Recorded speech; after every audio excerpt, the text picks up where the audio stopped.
19 h. Bonsoir à tous et bienvenue à votre édition sur la télévision du Burkina. Voici les titres. Le ministère de la Justice, des Droits humains et de la Promotion civique sensibilise les opérateurs économiques du Nord sur les notions de civisme, citoyenneté et paix. Objectif, contribuer à l'instauration d'un environnement favorable au développement des affaires au niveau de la région. Et puis, comment faire une évaluation rapide des animaux et identifier les interventions appropriées en cas de catastrophes telles que les sécheresses, inondations et autres crises. C'est le manuel que vient de lancer la FAO. Il a été présenté aux agents et acteurs de l'élevage pour mieux contribuer au développement de ce secteur. Civisme, citoyenneté et paix, voici donc sans doute des facteurs qui concourent à la mise en place d'un climat prospère aux affaires. Les opérateurs économiques de la région du Nord s'imprègnent de ces notions sous la houlette du ministère en charge de la promotion civique. Il s'est agi au cours d'un atelier tenu à Waiguia de les sensibiliser sur ces notions pour mieux améliorer l'environnement local des affaires. Irénée Kaboré, Chantal Savadogo. Contribuer à la promotion des valeurs de citoyenneté, de civisme fiscal et de tolérance, voilà ce qui a guidé le ministère de la Justice, des Droits humains et de la Promotion du civique à organiser ce présent atelier au profit des opérateurs économiques de la ville de Waiguia. Un renforcement de capacité qui permettra désormais à ces hommes et femmes du domaine des affaires d'être de véritables artisans de développement dans leur région. Nous savons que si les acteurs économiques sont sensibilisés sur leurs droits, sur leurs obligations, ils seront davantage des opérateurs économiques plus efficaces au profit de l'activité économique au niveau de notre pays. Pour ce qui concerne donc les acteurs économiques de la région du Nord, nous entendons qu'ils puissent d'abord connaître leurs droits et bien entendu leurs devoirs. Et c'est de cette manière-là qu'ils vont contribuer au développement économique de notre pays. Pour les opérateurs économiques, cet atelier de sensibilisation leur permettra de mieux jouer leur partition pour le développement socio-économique de la région du Nord. Les commerçants, nous sommes à majorité, en tout cas, illettrés. C'est à travers ces sensibilisations que nous pouvons revenir à notre niveau, les expliquer, les droits qui nous revient, les devoirs qui nous reviennent. Cette séance de sensibilisation des opérateurs économiques de la région du Nord vient en appui au plan d'action du gouvernement adopté en 2013 qui identifie les différents acteurs devant contribuer à la promotion du civisme et d'une citoyenneté responsable au Burkina Faso. Les autorités de la région de l'Est ont rendu visite aux détenus de la maison d'arrêt et de correction de Fada. Cette visite entre dans le cadre de la solidarité gouvernementale à l'endroit des détenus. Des vivres et autres produits ont été remis aux pensionnaires de la maison d'arrêt. À cette occasion, Désiré Ilboudou, Clarisse Ninkema, Mahamadi Ouedraogo. Les corps constitués de la région de l'Est rendent visite aux pensionnaires de la maison d'arrêt et de correction de Fadangourma.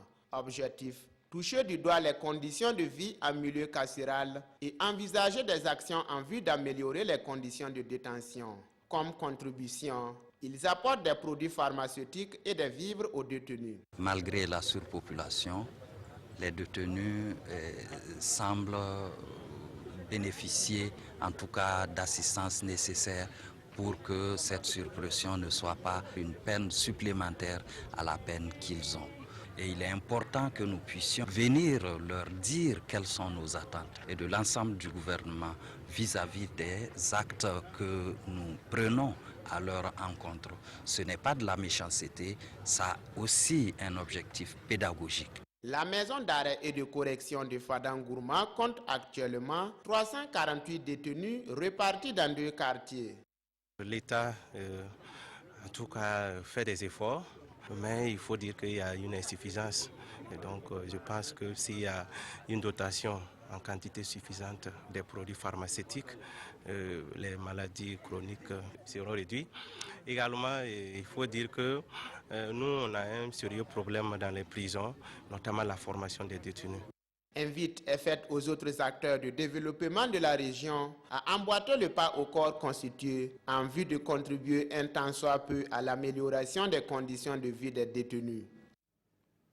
Sécheresse, inondations et autres crises humanitaires, ce sont là des catastrophes qui occasionnent l'abandon ou la perte des moyens d'existence des éleveurs. La FAO, qui œuvre pour un élevage durable, vient de lancer un nouveau plan intitulé « Normes et directives pour l'aide d'urgence à l'élevage ».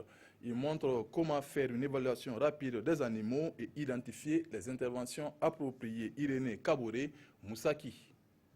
Catastrophes naturelles ou les crises humanitaires engendrent au-delà des victimes des pertes en moyens d'existence comme les animaux. Face à ce constat dans les zones sinistrées, la FAO, l'Organisation des Nations Unies pour l'alimentation et l'agriculture, a élaboré un outil de planification d'activités renfermant les normes et directives pour l'aide d'urgence à l'élevage. Quand il y a une situation de crise, on est plus porté à s'occuper des personnes en omettant souvent leurs moyens d'existence, alors que c'est ça qui leur permet de souvent se relever lorsqu'il y a une situation de crise. Donc c'est vraiment de donner les outils nécessaires à ces acteurs-là pour qu'ils puissent effectivement prendre en compte et les personnes sinistrées et leurs moyens d'existence. L'élevage joue un rôle important dans les moyens d'existence des populations du Nord et cette démarche de la FAO est bien appréciée. Vous aviez tous ceux qui y a comme techniciens qui interviennent dans le domaine donc, de l'élevage, qui vont bénéficier naturellement de renforcement de capacités pour leur permettre non seulement de prévenir ces chocs qui pourraient intervenir, mais également pour préparer ces ripostes. Pendant des jours donc, les échanges entre acteurs de l'élevage vont être centrés sur les normes des services vétérinaires, de l'approvisionnement en aliments et en eau. Comment réussir une formation après la déscolarisation? C'est le pari gagné par ces 15 jeunes qui viennent de recevoir leur attestation de fin de formation à mécanique après 3 ans d'apprentissage. Il constitue la 3e promotion du centre de formation Yandabili de Fada Ngourma. Reportage Mahamadi Ouedrago. Ces 15 jeunes sont arrivés au bout de leur cycle de formation en mécanique, engin à 2 et 3 roues. À l'issue des 3 années passées au centre de formation Yandabili de Fada Ngourma, ces apprenants se disent désormais prêts à s'auto-employer. Nous avons appris la théorie, plus la pratique aussi. Donc, nous avons appris aussi le travail relâche sur la mécanique. Ce que je compte faire, c'est d'ouvrir mon atelier à 100% seulement. Au gouvernement, c'est de regarder une pensée sur nous de ce qui concerne les matériels, plus de la place pour l'ouverture. Je voulais que vraiment les enfants là, qu'ils apprennent quelque chose dans sa main pour aller nourrir leur famille. Le parrain de cette promotion félicite le fondateur du centre pour avoir mis ses talents au service de la formation de la jeunesse. Pour Paripouni Lompo, cette initiative répond à un défi que le gouvernement a à cœur de relever, permettre aux jeunes d'entreprendre et de créer des emplois.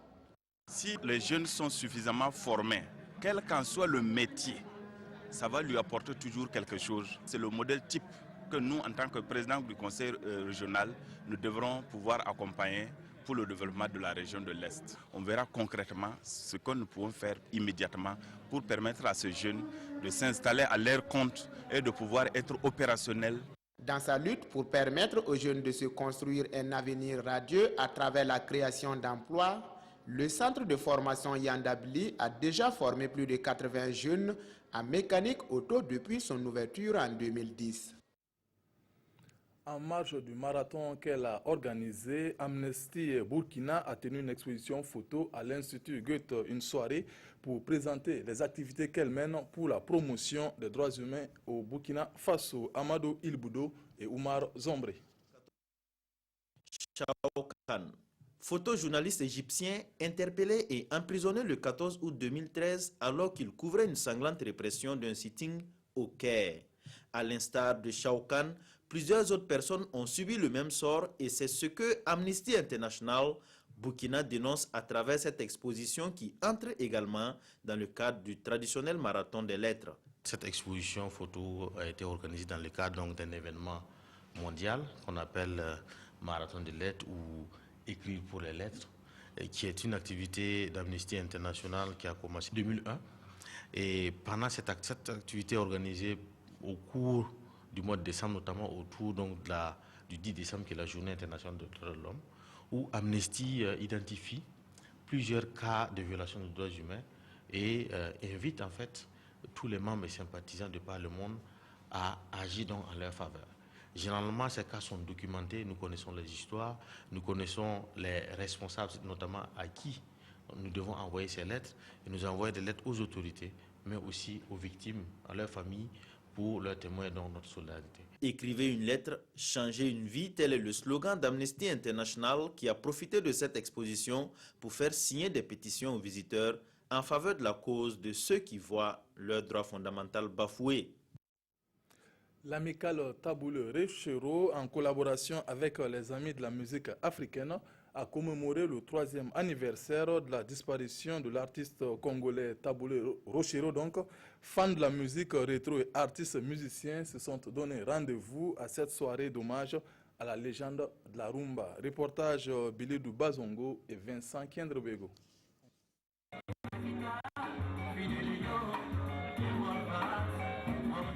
Les Amis de la musique africaine et l'amicale Taboulé Rechero rendent hommage à la légende du soukous et de la rumba congolaise Taboulé Rechero, disparu le 30 novembre 2013. Pour cette soirée qui lui est dédiée, artistes et amoureux du rétro ont répondu présents. Rechero a fait vivre quand même pas mal de mélomanes en Afrique. C'est pour cela sa musique est restée dans nos mémoires et on ne peut pas l'oublier. J'ai été agréablement surpris de constater que cette association n'est pas seulement pour Rechero, mais c'est également pour les artistes burkinabés. J'ai cité par là les Georges Ouedraogo, Babo Roman, Bassavé, Abdoulaye, etc. Du côté des organisateurs, c'est une soirée réussie. Pour eux, des initiatives similaires peuvent être promues dans les autres localités du Burkina pour saluer le mérite de certaines figures de la musique. Et nous satisfaisons parce que pour nous, c'est quoi? C'est pouvoir organiser cette soirée. Peu importe la quantité des gens, mais en tout cas, nous voyons qu'il y a la qualité surtout. Il y a le projet de votre micro, inviter les autres provinces, mettre en place des amicales. C'est-à-dire que chacun choisit le nom d'une vedette qui a marqué son époque, qui a marqué sa province. Même le Burkina. La star de la rumba congolaise, Taboulé Rechero, a composé plus de 3000 chansons et vendu des milliers de disques. Parmi la centaine d'enfants qu'il aurait eu, certains évoluent dans la musique, à l'exemple de Peggy et Abel Tabu, Philémon et le rappeur Youssoufa. On s'arrête là pour ce soir. Fousseni Kindo vous retrouve pour l'édition de 20h. Merci de votre aimable attention. Bonsoir.